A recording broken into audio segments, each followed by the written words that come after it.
जैसे आपके अंदर जो ये है, जैसे बाइबल का अपनी इस्लाम का ये है, कुरान है, तो इसी तरह हमारा भगवत गीता है। और जो भगवान के बारे में जानना है, यानी अल्लाह के बारे में जानना है, तो अगर हमारा है तो भागवतम है। तो भागवतम से हम लोग हमारा चलता है सब कुछ। अगर ये है वेद, तो हमको स्वर्ग तक जाने के लिए है, लेकिन हमारा जो भागवतम है वो अल्लाह तक जाने के पहुँच तक है, यानी अल्लाह को हम सामने सामने देख के उनकी सेवा करने के लिए है। तो जो अभी आपने जो भी बोले थे, जो जवाब दिया था, अभी कर रहे थे औरतों के बारे में, माता जी लोगों के बारे में, तो हमारे भगवत गीता में भी लिखा है कि औरत को भगाता है तो उसको मार दीजिए। ऐसा नहीं है कि आपके इसमें सब में एक ही जैसा है। और आपका प्रवचन मुझे बहुत बहुत अच्छा लगा कि आपने जो कहा, जो लिखा गया किताब है, वो किताब के मुताबिक चले तो बहुत आदमी सुखी रहता है। बाकी तो मैं और कुछ सवाल तो कुछ पर्सनल पूछना चाहता हूँ, बाद में मैं आपको मिलके सब पूछूंगा, सबके सामने नहीं पूछ सकता, लेकिन आपका प्रवचन सुन के मुझे बहुत आनंद आया। हमारे हिंदू भाई ने कहा है कि वो काफ़ी मेरे तकरीर देखते हैं टीवी पे और प्रसन्न होते हैं, खुसूसन जब मैं हिंदू धर्म के बारे में कहता हूँ। और वो कहते हैं कि वो सनातन धर्म को मानते हैं, और सनातन धर्म में भी आपको शायद ये पता होगा कि सबसे अव्वल किताब भगवत गीता नहीं है, वेद है। भगवत गीता सनातन धर्म, अगर आप पढ़ेंगे आर्य समाज, आप आर्य समाज जी, सनातन धर्म में बहुत से किस्म है। आपको इस्कॉन थे मैं, इस्कॉन, हरे रामा हरे कृष्णा, इस्कॉन, ठीक है। तो इस्कॉन का तस्करा करता हूं। मैं गया था एक बार कलकत्ता में, और कलकत्ता में तकरीर थी मेरी, उस वक्त बारिश आती है, बारिश तो हो गई, लेकिन मेरे साथ आने वाले थे इस्कॉन के हेड कलकत्ता के। हम लोग दोनों जाते एक वैन में, वैनिटी वैन, मतलब जो बड़े मैदान में, यहाँ तो माशाल्लाह मैदान के बाजू में काफी बिल्डिंग है, तो बड़े मैदान में प्रोग्राम होता है तो कोई ग्रीन रूम नहीं होता है, तो क्या करते हैं, वैन लेके आते, बस उसमें मेकअप रूम या आराम करने के लिए कंडीशन होता है। तो मैं इस्कॉन के हेड के साथ में बैठा था, तो उन्होंने वही बात कही जो आपने कहा, हमारे लिए सबसे अव्वल है भगवत गीता। मैंने बोला ठीक, और कहेगा वेद भी ठीक है। तो मैंने पूछा, ये भगवत गीता हिंदू धर्म में दो किस्म की किताब है, एक है श्रुति, एक है स्मृति। श्रुति मतलब जो भगवान की भेजी हुई किताब, वेद और उपनिषद। उसने कहा बिल्कुल सही। स्मृति किसे कहते, तो उसने कहने लगा स्मृति कहते वो जो आदमी की लिखी हुई किताब है, मिसाल के तौर पे मनुस्मृति। तो मैंने पूछा ये रामायण और महाभारत क्या है, तो उसने कहा यह है स्मृति। बेशक बिल्कुल सही जवाब था, मैं भी तालिब इल्म हूं। तो मैंने पूछा, बिल्कुल सही कहते, ऊपर आती है श्रुति, वेदा और उपनिषद। स्मृति मतलब दूसरी किताबें, मनुस्मृति, इतिहास। मैंने पूछा ये महाभारत क्या इतिहास है, तो मैंने उससे पूछा गुरुजी ये बात मेरे इल्म के हिसाब से भगवत गीता एक हिस्सा है महाभारत का, 18 चैप्टर का, सही है? अरे बिल्कुल सही है, आप बहुत इल्म रखते। मैंने बेशक। तो जब भगवत गीता महाभारत का हिस्सा है तो महाभारत स्मृति है क्या श्रुति है? चुप बैठे, स्मृति है बोला। तो स्मृति ऊपर क्या नीचे? तो बोले हाँ आपके पास इल्म है ना, इसलिए आप जानते। हम लोग को कहते हैं भगवत गीता ऊंची है, लेकिन हम सही कहते हैं ये भगवत गीता वेद का निचोड़ है। निचोड़ है लेकिन वेद ऊपर है, खुदा की किताब है। भगवत गीता इंसान की लिखी है, किसके जरिए? स्कॉलर्स कहते हैं, आपके इस्कॉन के गुरु भी कहेंगे वो। लेकिन आप आम आदमी हैं, आप शायद ये पेचीदा चीजें को जानते नहीं। हम तालिब इल्म हैं, मैं स्कॉलर नहीं हूं, तालिब इल्म हूं तकाबिल मज़ाहिब का, इस्लाम एंड कंपैरेटिव रिलीजन का। तो बोले बेशक आप बिल्कुल सही कहते हैं। तो मैं कहूंगा अगर वेद और भगवत गीता में टकराव है, किसकी बात मानेंगे? तो बोले आमतौर पे तो हम कहते हैं भगवत गीता ऊपर है, लेकिन आप सही कहते हैं क्योंकि आपका दिल में। तो मैं वो डबल स्टैंडर्ड क्यों? जिसके बाद दिल में बदल जाता है क्या? 2 + 2 4 ही रहता है, चाहे वो सेकेंड स्टैंडर्ड में या 10th स्टैंडर्ड में, 2 + 2 वही रहेगा, 4 बदलेगा नहीं। तो मैं ये कहता हूं गुरुजी से, आपके संत से, कि आप अपनी किताब लोगों में आम करो। हिंदुओं में आम करो वेद, लेकिन हिंदू धर्म में सिर्फ ब्राह्मण ही वेद को पढ़ सकता है, क्षत्रिय नहीं पढ़ सकता है। क्यों? बाकी लोग नहीं पढ़ सकते, वैश्य शूद्र नहीं पढ़ सकता। क्यों? हमारे मजहब में ऊंच नीच नहीं है, काला या सफेद, अमीर या गरीब, राजा या फकीर कुरान पढ़ सकता है। नमाज के लिए जब उस ईश्वर की हम इबादत करते हैं, जब खड़े होते नमाज के लिए कंधे से कंधा मिला के करते, चाहे वो फकीर या अमीर या गरीब, फकीर या राजा साथ में खड़ा है तो कंधे से कंधे मिला के खड़ा होता है। और आप यहां देखेंगे, और मैं अल्हम्दुलिल्लाह कई बार सऊदी अरब गया हूं और किंग अब्दुल्ला की दावत पे भी गया हूं, माशाल्लाह उनकी सिक्योरिटी रहती है, तो सिक्योरिटी हट जाती है, आप साथ में तो साथ में अल्हम्दुलिल्लाह। राजा या फकीर, अमीर या गरीब, काला या सफेद, यकसा है।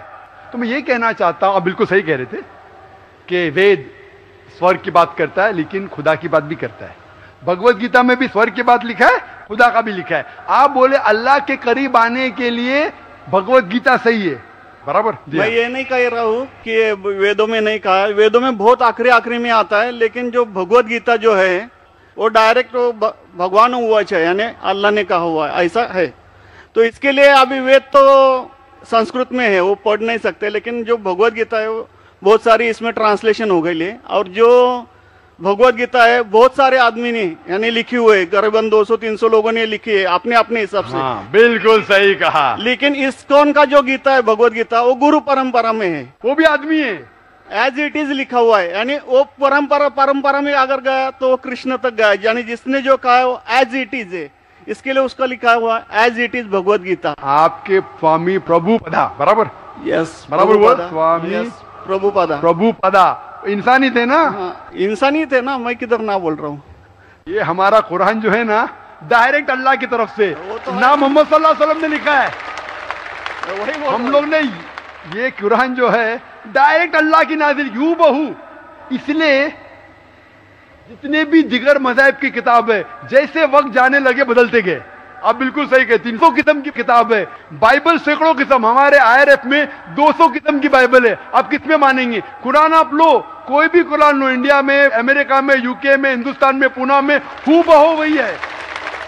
एक लफ्ज की बात दूर रही, आ की मात्रा, ई की मात्रा, जबर जेर पेश, वो भी फर्क नहीं है, फत्ता दम्मा कसरा में भी फर्क नहीं है। ओरिजिनल कुरान में तो फत्ता दम्मा कसरा था नहीं, लेकिन आज जब हम पढ़ते हैं माशाअल्लाह। तो मैं ये कहना चाहता हूं, जितनी भी किताबें पहले आई, आज भी आप बिल्कुल सही कहते हैं, भगवत गीता वेद का निचोड़ है। लेकिन जब निचोड़ होता है वो असली फल से कॉन्ट्रडिक्ट करे तो फल और अहम है। मैं बिल्कुल मानता हूं, स्वामी प्रभुपदा मानते हैं कि भगवत गीता क्या है, वेद का निचोड़ है। और वो कहते हैं, मैं भी पढ़ चुका हूं, आपकी Bhagavad Gita as it is पढ़ चुका हूं, उसमें ही लिखा, उसका ही ट्रांसलेशन था। भगवत गीता अध्याय नंबर 7 श्लोका नंबर 20 में, जो कोई दुनियादारी के पीछे भागता है वो गलत खुदाओं के पीछे भागता है। आपकी भगवत गीता में लिखा है एज इट इज में, और उसका अगर प्रीफेस पढ़ेंगे उसमें लिखा है कि ये जो वेद है वो गाय है, बहुत से गाय है, और कृष्ण क्या है, दूध निकालने वाला इंसान, और दूध क्या है, भगवत गीता है। सही कह रहा हूं कि नहीं? प्रीफेस में लिखे है। कौन कहता है? आपके स्वामी प्रभुपदा। मुझे उसका ट्रांसलेशन पसंद है। अक्सर हमारे वहां भी माशाअल्लाह 50 से ज्यादा भगवत गीता है, मैं लेकिन स्वामी प्रभुपदा की गीता को पसंद करता हूं, अच्छी गीता है, इसीलिए मैं प्रीफेस कह रहा हूं। लेकिन उसमें भी लिखा हुआ है, उसके अंदर भी वो निचोड़े वेद का निचोड़ है। लेकिन निचोड़ मतलब नहीं कि असल फल को गाय को छोड़ देंगे, गाय चले जाएंगी तो दूध क्या करेंगे आप? गाय रहेंगी तो दूध मिलते रहेगा ना, दूध को लेंगे गाय को मार देंगे, दूध आपका खत्म हो जाएगा। भाई गाय को जिंदा रखो, रोज दूध लो, बराबर के नहीं? दूसरे बच्चे पैदा करेंगे गाय, लेकिन तो गाय को मत छोड़िए। इससे हमें पता लगता है, उसमें लिखा हुआ है, आपके वेद में लिखा हुआ है कि और एक पैगंबर आने वाला है। आपकी भगवत गीता में लिखा है चैप्टर नंबर 4 में वर्ष नंबर 7 से 8 में, यदा धर्मस्य, यानी युग युग में जब भी परेशानी आएंगी इस धरती पे तो मैं एक रूप हासिल करूंगा। अवतार, अवतार की सही मानी आपको मिलेगा वेद से। उसमें पता चलता है जिसे हम कहते हैं पैगंबर, आखिरी पैगंबर, आखिरी अवतार कौन है? कल के अवतार। अगर आप भगवत गीता में मानते, अगर आप वेद में मानते, आपको आखिरी अवतार कल के अवतार में मानना ही पड़ेगा, फिर ही आप कह सकते मैं असल भक्त हूं भगवत गीता का। वो तो है ही, आपने जो बताया कल के अवतार तो आने वाला तो ही है, मानते कल के लास्ट अवतार में आने वाला है। आ चुका है। और उसमें लिखा था कल के अवतार की मां के नाम क्या है? सुमति। सुमति की मानी अमन, अरबी में कहते हैं आमिना। मोहम्मद सल्लल्लाहु अलैहि वसल्लम के वालदा का नाम था आमिना। उसमें लिखा है कल के अवतार, चैप्टर नंबर, अभी हवाला भी दे रहा हूं मैं, टाइम मिल रहा है ना। कल के अवतार चैप्टर नंबर 2 वर्ष नंबर 5 श्लोक नंबर 5, 7, 9, 11, 15। इसमें लिखा है कि उसके वालिद का नाम है विष्णु यास। विष्णु यास मतलब खुदा का बंदा, अरबी में तर्जुमा करेंगे अब्दुल्ला। मोहम्मद सल्लल्लाहु अलैहि वसल्लम के वालिद का नाम था अब्दुल्ला। उसमें लिखा है वो इसी जगह में पैदा होंगे जो अमन की जगह है। हम मानते हैं कि मक्का एक अमन की जगह है। उसमें लिखा है कि वो उस फैमिली में पैदा होंगे जो उस इलाके के अमीर होंगे। हम जानते हैं कि कुरैश के फैमिली में पैदा हुए थे मोहम्मद सल्लल्लाहु अलैहि वसल्लम। उसमें लिखा है कि वो 12वीं तारीख माधव के दिन पे पैदा होंगे, वो 12वीं रब्बी अव्वल मोहम्मद सल्लल्लाहु अलैहि वसल्लम पैदा है। आगे आप पढ़ेंगे वेद में लिखा है कि उसके 4 करीब दोस्त थे, जिसका मैं जिक्र किया हूं। 4 करीब दोस्त मोहम्मद सल्लल्लाहु अलैहि वसल्लम के थे, जो हजरत अबू बकर, हजरत उमर, हजरत उस्मान, हजरत अली। मैं अल्लाह भी मौल, अल्लाह ताला की रहमत सब पे हो। किसके बारे में जिक्र करें? उनको सबसे पहली जो वही आएंगी वो आएंगी एक गार के अंदर। हम जानते हैं मोहम्मद सल्लल्लाहु अलैहि वसल्लम सबसे पहली वही आए गारे हिरा में। फिर वो करेंगे हिजरत, नॉर्थ की तरफ फिर से वापस आएंगे। मोहम्मद सल्लल्लाहु अलैहि वसल्लम हिजरत की मदीना जो नॉर्थ के ऊपर है, फिर से वापस आए। मैं तो 1 घंटा सिर्फ तस्करा कर सकता हूं मोहम्मद सल्लल्लाहु अलैहि वसल्लम हिंदू धर्म में, वक्त नहीं है। तो ये पूछना चाहता हूं, आप मानते क्या इस कल के अवतार में? आप मानते मोहम्मद सल्लल्लाहु अलैहि वसल्लम आखिरी पैगंबर है?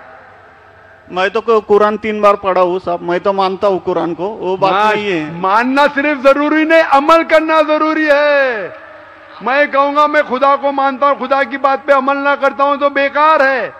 मैं कहता हूं मैं मेरे वालिद से बहुत मोहब्बत करता हूं, वालिद की बेइज्जती करता हूं, वालिद की बात नहीं मानता हूं, वालिद से बदतमीजी करता हूं, तो क्या फायदा? आप समझ रहे ना? समझ रहा हूं मैं, लेकिन आपने कुछ पहले ही अभी 10-15 मिनट पहले ही आपने कहा था कि जो भी है कुरान है, वेद है और बाइबल है, कि जो जो उसमें लिखा हुआ है खुदा ने उसके ऊपर अमल करना चाहिए। तो मैं अपने इससे अमल करता ही हूँ, जो कुछ मानता तो हुई खुदा एक ही है करके, वो तो मानता ही है। बिल्कुल, मैं नहीं बोल रहा कि आपके लिए कोई खुदा अलग है, मेरे लिए कोई अलग है, या ईसाई के लिए कुछ अलग है। आप सनातन धर्म के हैं, मैं जानता हूँ सनातन धर्म में एक खुदा को मानते हैं। वो मानते खुदा की प्रतिमा नहीं, अक्स नहीं है, बराबर ये मानते। लेकिन मैं ये जानना चाहता हूँ, आप कल के अवतार में आप मेरे सवाल को घुमाओ मत। मैं जानता हूं, नहीं है मैं ये जानता हूं, सनातन धर्म के बारे में जानता हूं। पहले स्टेज में आप पास कर चुके, एक खुदा में मानते, बिल्कुल सही। मैं ये बात जानना चाहता हूं कि उस खुदा के अवतार पैगंबर, आखिरी पैगंबर में आप मानते हैं क्या नहीं मोहम्मद सल्लल्लाहु अलैहि वसल्लम? ये मेरा सवाल है। यानी मोहम्मद पैगंबर को आप मानते कि वो आखिरी पैगंबर थे क्या नहीं मानते? वो तो मानता हूँ मैं, मुझे मालूम है ना मोहम्मद पैगंबर आखिरी थे मोहम्मदन में। वो तो मानता ही हूँ। मोहम्मदन में ने आपके लिए, सबके लिए है ना।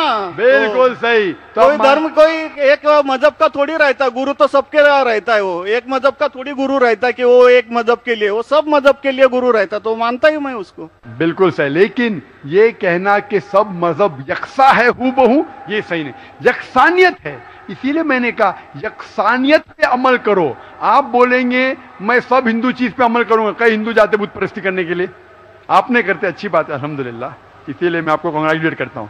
आप बुत परस्ती नहीं करते, मैं आपको कांग्रेचुलेट करता हूं। मैं कांग्रेचुलेट करता हूं क्योंकि सनातन धर्म बुत परस्ती नहीं करता है। अल्हम्दुलिल्लाह सुम्मा अल्हम्दुलिल्लाह, आप आधे इम्तिहान में सफलता पा गए।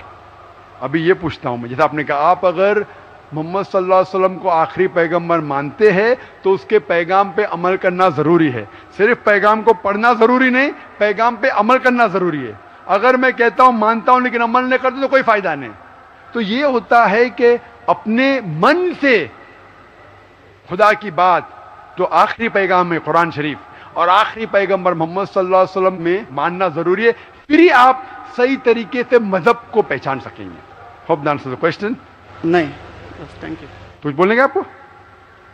मुझे ये कहना चाहिए था, अभी आप बोल रहे थे अमल करना चाहिए, अमल करना चाहिए, तो मैं मोमिन बनने का पूरा कोशिश किया, क्योंकि मैं वो मोमिन का क्या रहता है वो 3-4 इसमें सुन चुका हूँ। मोमिन का क्या रहता है? मोमिन का जो बताया था ना, क्या जो रीजन जो कैसा रहता है मोमिन, कैसा रहता है मैं जानना चाहता हूँ। नहीं, मैं इतना याद में जितना रखा हूँ मैं जो भी याद नहीं सकता है, जो भी याद है बोल लीजिए, नो प्रॉब्लम। जो कमी है मैं पूरी कर लूंगा। नहीं यार, जान लीजिए, अगर दूसरे को भी क्वेश्चन पूछना है, मैं आपसे मोहब्बत करता हूँ, मैं आपको पर्सनली मिलता हूँ बाद में। अच्छा, बाद में मिलेंगे स्टेज के बाद इंशाल्लाह। ठीक है, हरे कृष्णा। बहनों की तरफ से कोई अगर सवाल हो तो गैर मुस्लिम बहनों को तरजीह दी जाए, उनको पहले मौका दिया जाए। My name is Sneha Manoj Raizada. I'm studying.